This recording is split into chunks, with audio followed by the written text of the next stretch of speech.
This is interesting on many, many levels. There are the facts within the proposal, and then there is the fact of the proposal and who is proposing it, you, a Republican, along with a Democrat. First, let's talk about what's in the proposal here. You want to seal the records for nonviolent crimes for some adults. You want to expunge the records in some cases for kids under 15.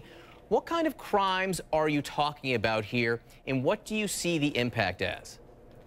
Well, you know, one of the biggest impediments to employment in our country is having a criminal record.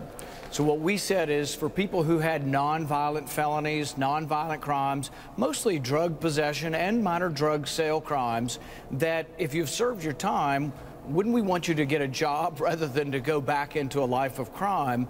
But you can't get a job a lot of times with a criminal record.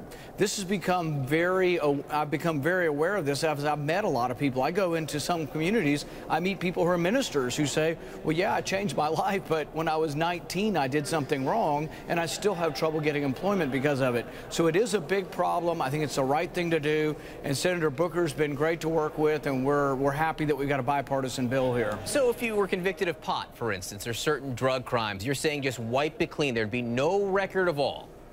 Right.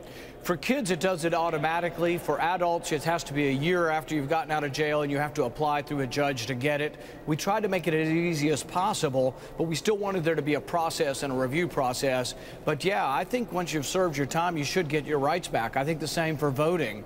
And I've actually worked with the Majority Leader, Senator Harry Reid, as a co-sponsor of a bill with me to restore voting rights to people who have served their time. You found a receptive audience in Senator Cory Booker. You've been speaking to the White House about this and the Attorney General, and you found a receptive audience there as well.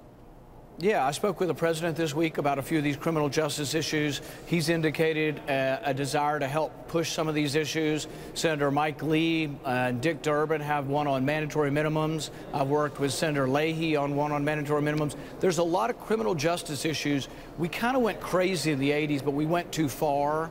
And I think the public is ready to have a little more of an understanding position with the law that maybe people should get a second chance. In some of these convictions, some of the people being charged with these crimes, it falls disproportionately along racial lines, doesn't it? Yeah, 3 out of 4 people in prison are black or brown for nonviolent drug crimes.